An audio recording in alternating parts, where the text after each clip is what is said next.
Welcome to Cooking While Drunk, and happy birthday, Elizabeth. Thank you. Cheers. Boop. Happy 37th. 28. Same thing. We're going cheap today. We're going with brandy. A little E&J. Yes, we just cracked that open earlier. No, just kidding. We got the big bottle. It was on sale. Tonight, I'm making something special for Elizabeth's birthday. So we are going to have some fried catfish, fried chicken, no watermelon jokes, but we are going to have cantaloupe and some asparagus. So what I did was I made a slurry of 1 cup milk, an egg, a teaspoon of garlic powder, and some fresh cracked black pepper on fine setting. Make a slurry, and you marinate the fish for about 5 to 10 minutes. I had a small container, so I did it for 5 minutes, and I flipped it for 5 minutes. Same slurry for the sorry, I gotta check out my oil. Make sure it doesn't want to get too hot. Same thing for the chicken as well. And then the breadcrumbs is 1.5 cups of fine breadcrumbs. Not breadcrumbs, sorry, cornmeal. Cornmeal, 1.5 cups of cornmeal, 1/2 cup of flour, a tablespoon of herb de Provence, or you can use Italian seasoning, a teaspoon of paprika, a tablespoon of kosher salt, and garlic powder, about a teaspoon more garlic powder. They just kind of stir it all together. So over here in my cast iron Dutch oven, I have oil heating up. You want to heat the oil to about 375. My thermometer is registering 350, but it's actually hotter than that because it's just this oven, this stovetop, and this pot. So I know my temperature settings for my stove, and if I move the thermometer, it'll jump sky high. Also, around 400 degrees, you'll see little whiffs of smoke. At that time, you want to crank the heat down. Now, when you put something cold in a hot oil, I tend to crank the heat back up so it maintains some of that heat. Now, which I'm going to turn up a little bit because I can see the thermometer dropping down. So, now, I've got my little dredge here, and I don't mind using my hands. So this is chicken breast. This is 2 split breasts that I basically trimmed off some of the excess skin, and I cut them in half. So just kind of drain off some of the liquid. Tell them why you're doing the chicken before the fish. Fish will add flavor to the oil. So if you want fish flavored chicken, you can do the fish first. I was always told to do fish or seafood last because of the flavor it could impart. Not necessarily that I would. Oh, and the oil I'm using is peanut oil. So I've got a little over 2 inches of peanut oil in the pot. I like to do peanut oil. Peanut oil is actually a little healthier. Well, I actually like to use lard. I do. I don't use it that often because here in Vallejo it's not easy to find. And when I say lard, I don't mean the stuff you find on the shelf. That's not real lard. That's got pork fat with all the additives that make it shelf stable, which is not healthy. I don't care if they say, oh, it doesn't have MSG or what's it called, trans fat anymore. I don't care. I don't use it. I use real lard. If I can get beef fat, I would, but beef fat is actually really expensive, and I don't know why. All them cows that we drive by when we go to Lowe's over here in Vallejo, why is beef fat so expensive? I don't know. Next birthday for Elizabeth, I'm going to make bacon wrapped butter fried in duck fat. Please don't. Yeah, we'll be at the hospital after that. Well, she will, because I already bleed lard. I like how you make plans for my birthday for food that you want to eat. So, real quick, rinse off the chickeny hands.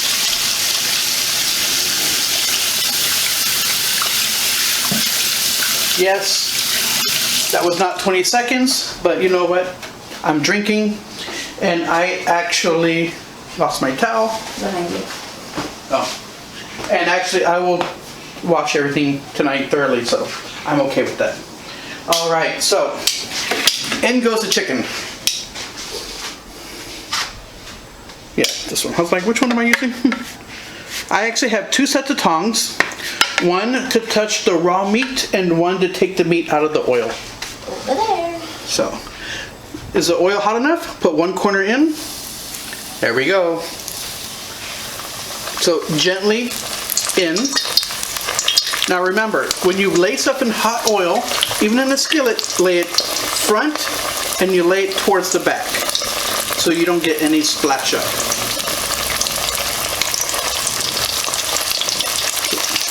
You want to give them a little bit of space in between each one.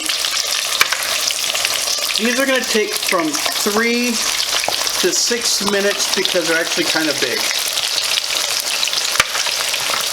I think this actually piece is going to have to wait.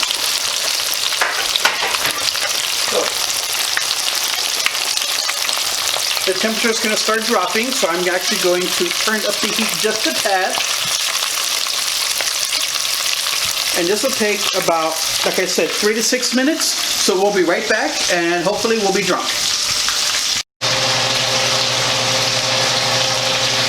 Ah, the smell of fried food. Welcome back. All right. So,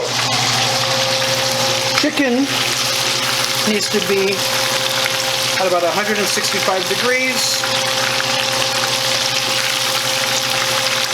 So we're going to take it out, and I'm going to turn down the heat a little bit because as it comes back up to heat, it will overheat. Oh my God. Can you smell that? Oh yeah, no smell-o-vision yet. So here I have a wire rack over a sheet pan. Yes, you can use cardboard. What do you call it? Paper bags, old school style. Let them out on paper bags so it absorbs, or you can use paper towels. But during the pandemic, paper towels are in short supply, except at my house. And this is the big one. So I put this one in. And he is done. All right. Oops. Don't do that. These are my new tongs. These are my Oxford Good Grips. They're a little shorter than my regular ones. I like these better because they have a little locking part.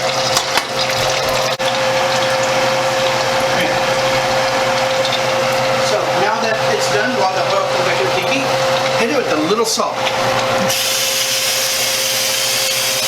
Now normally I would stop there, but this is for my wife, so Yeah, I'm black. it needs lots of salt. If y'all didn't know, I'm black. I don't think you showed me on camera yet.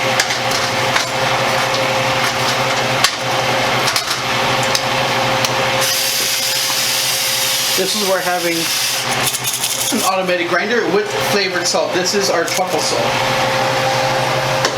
Found at Ross. Alright, so we're going to let the oil come back up to temperature. This will take about 2 to 3 minutes. We'll be right back. I'm going to finish my wine, and we might have time to do it. Okay, sir. How you guys doing? Welcome back. So, chicken's been resting. He switched to wine. Because during between takes, I can't do too many shots of brandy. And just so you know, this is wine. This is how you make this. Distilled wine, yes, makes brandy. Cognac is brandy. Except cognac comes from Cognac, France. Like champagne is sparkling wine, but it comes from Champagne, France. Bourbon is whiskey that comes from Kentucky. Alright, so now for the fish. So we have some nice fillets here. So this was catfish that was already prepared, courtesy of Safeway. No, where are you from? Food Max. And it was actually whole fish. You know, it's been cleaned and head removed. So I filleted it myself. And there's a reason why I didn't do a video of that, because I didn't do a good job. Okay, let me just check on the oil. Oil's looking good. All right. So I've got a couple fillets here, and the reason why I was gonna do a whole, but then I realized my wife does not eat fish with bones. Sorry. She'll eat chicken with bones in it, but not fish. I'm high maintenance, guys. Oh my God, she is. I admit to it. All right, so our oil's back up to heat. So these only take a few minutes. So once again, one little corner in, starts to bubble, so you can not drop, place it in. All right. My camera will kind of get out of my way a little bit. So I'm going to do 2 at a time because these only take 2 minutes to cook. And then I am going to take a sip. Okay, look how nice and crispy that's getting. So while this is frying up, I think this is almost done.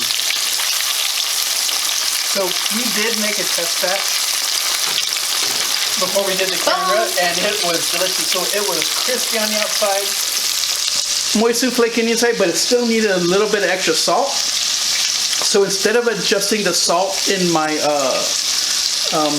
cornmeal mix, I hit the salt afterwards, because when you bite into it, you'll get that little extra pop of flavor crystals.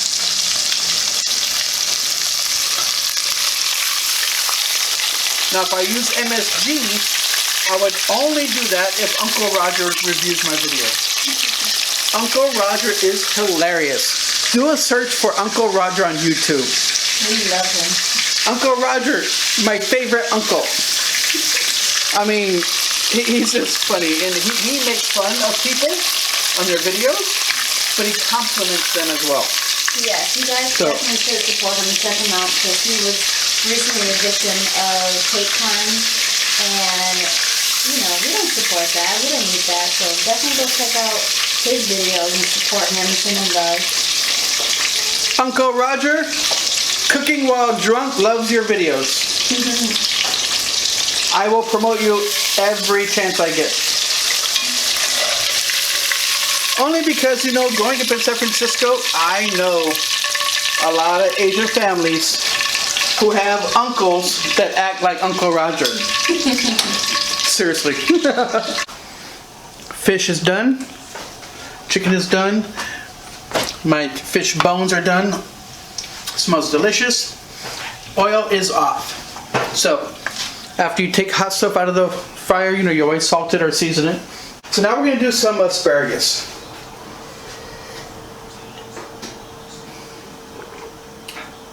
What was I saying? Oh, sorry. Yeah. So, asparagus. What to do with asparagus? Yes, I just had a shot. I finished your shot. So, black pepper.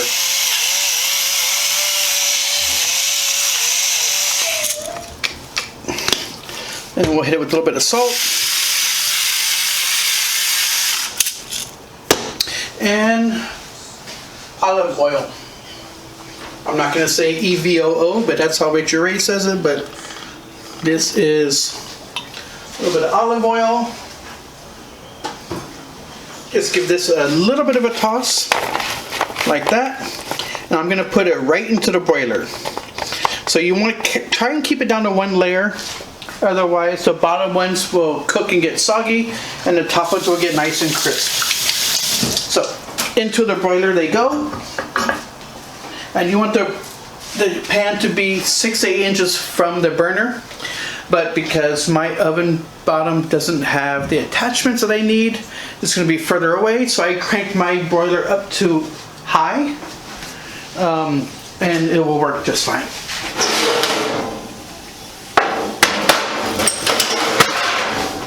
Alright, so that's it. Those will take 6 to 7 minutes. I'll toss them halfway through, and I'll hit them with a little bit of a seasoning salt that I'll make out of salt, paprika, cayenne pepper, garlic powder, onion powder. I'll just season that up. Basically, that's Lowry's. That's really what it is. I just can't buy Lawry's because I don't like the size of the salt crystals, but it does have good flavor. We'll toss it with that and then we'll get ready to eat. So, have a good night. Happy birthday to my honey. See you later. Cheers. So this is what happens when you make birthday dinner for the wife. Fried chicken, fried catfish, and some roasted asparagus, and some birthday cake. Oh, the cake. I gotta show you the cake. Let's go take a quick peek. Oh, wait, she's still dancing? Look at that. No, Somebody else to come up. So yeah, apparently she really likes the fried catfish. And the cake. Oh, the cake. Oh, how's that look? Cupcake is missing. Yes, I gave it to the daughter. She ate half a cupcake. And no, I did not make the cake. Oh no, I'm not that skilled. Never will be. Safeway, your local, lovely Union Bakery. Alright, thank you very much. Peace out. Have a good Christmas. Have a good New Year's. Peace, love, and bacon.